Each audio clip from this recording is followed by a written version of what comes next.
To the Honorable Justice Cogger, thank you very much for taking the time out today to inspire us. Good evening to our teachers, mentors, friends, and especially to our beloved parents and families. As we have tentatively, and sometimes painfully, navigated the past 17 or 18 years of our lives, you were always there, unwavering in your love and support. I stand here today on behalf of my classmates to offer you our sincerest respect, our deepest love, and our ultimate gratitude.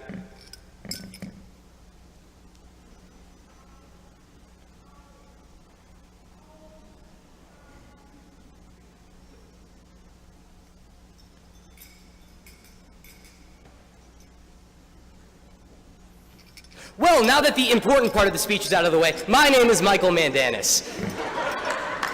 How's everybody doing tonight? Well, so, you know what, guys?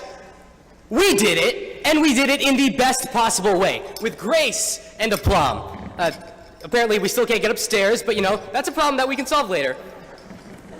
Nah, I don't know if you remember my little speech from 4 years ago at the 8th grade commencement, but I was reading it over a few nights ago, and every word was as true then as it is now. Back then, I borrowed some words from someone who I thought, and I still think, was a wise philosopher.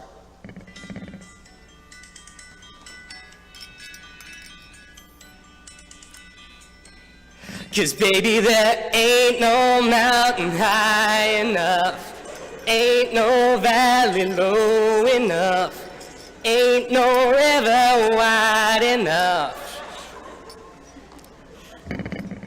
Back then, I had predicted that nothing would be able to stop us, and that we would rock the world and the halls of the upper school. Boy, did we do that and more. And now, I'm not saying that there weren't ups and downs on our journey here. Now, I remember all of us coming into freshman year. We were so pure, so enthusiastic, so naive. We were fresh-faced and full of life. Man, what did high school do to us? I mean, look at Dan over here. Dan, do you have anything to say? See what I mean? Where is your joie de vivre, Dan? Joie de vivre. Well, you gotta cut the guy some slack. He's been dealing with me for 6 years, and that changes a man.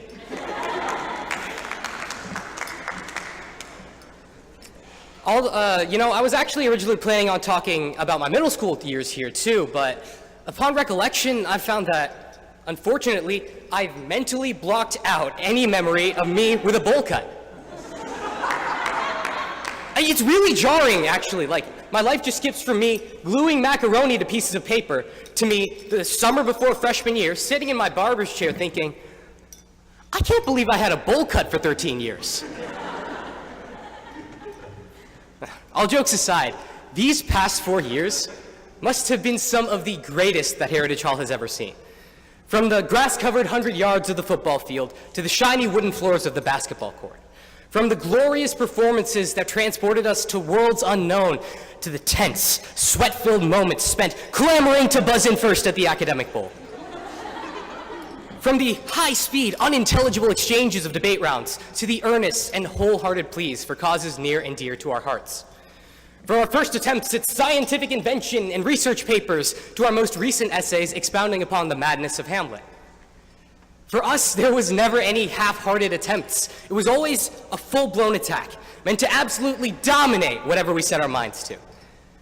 We were rebellious. We pushed every boundary. We were visionary. We were unafraid, perhaps because we didn't know any better. And collectively, our voices rang out loud and true.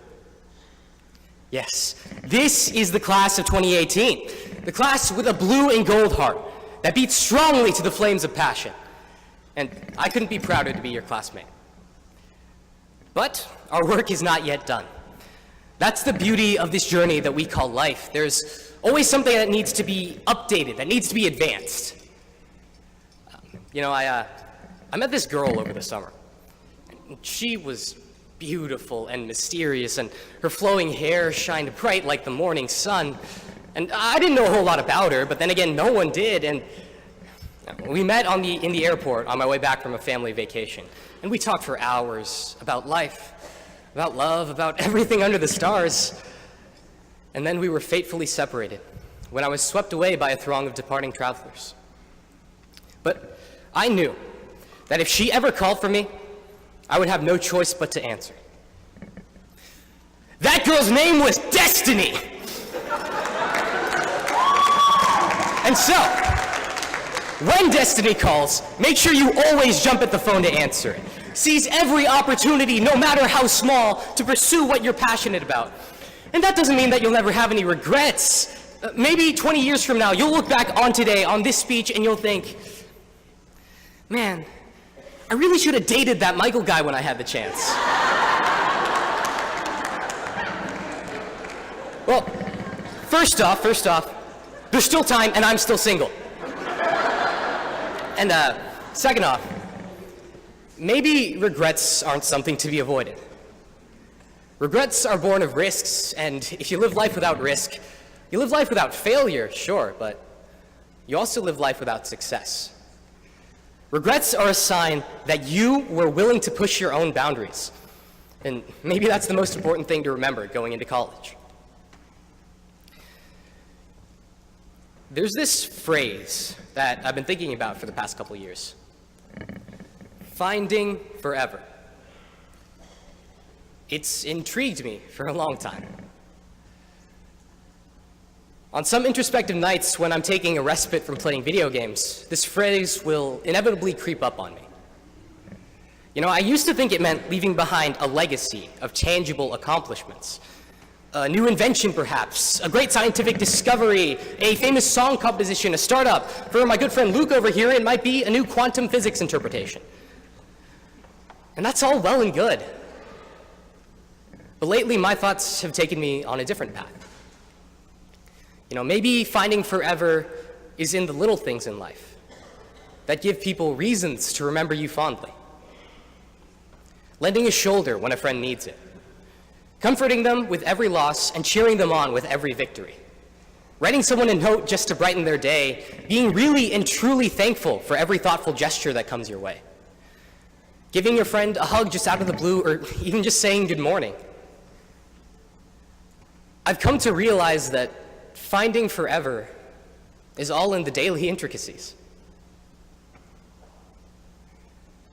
Allow me to share with you the meaningful words of Stanford biochemist Peter Kim when he said, "Expect to confront failure, but don't let it defeat you. Remember as you leave this place, know that you carry with you the hopes of all those yet unknown to you or them in whose lives you will make a difference. Carry them not as a burden, but as an opportunity and a privilege." A privilege. I like that. In these kind of speeches, there is always some kind of metaphor that makes use of literature. So maybe looking forward to college, you're wanting to turn over a new page, to write the next stanza, to begin a new chapter, or maybe you're trying to write a different book entirely. Whatever flavor of literary metaphor you prefer, just remember that you're going to be the author. Or the poet, I guess. And so, all you beautiful people, come and celebrate with me. Let us not go gently into that good night, but rather let us roar and run and laugh all together. We will let ourselves find the fun in everything. We will love fully, and we will dream big as we welcome the bright morning of our future. Thank you all very much for your time, and congratulations on graduating. Now let's go out there and embrace our finding forever.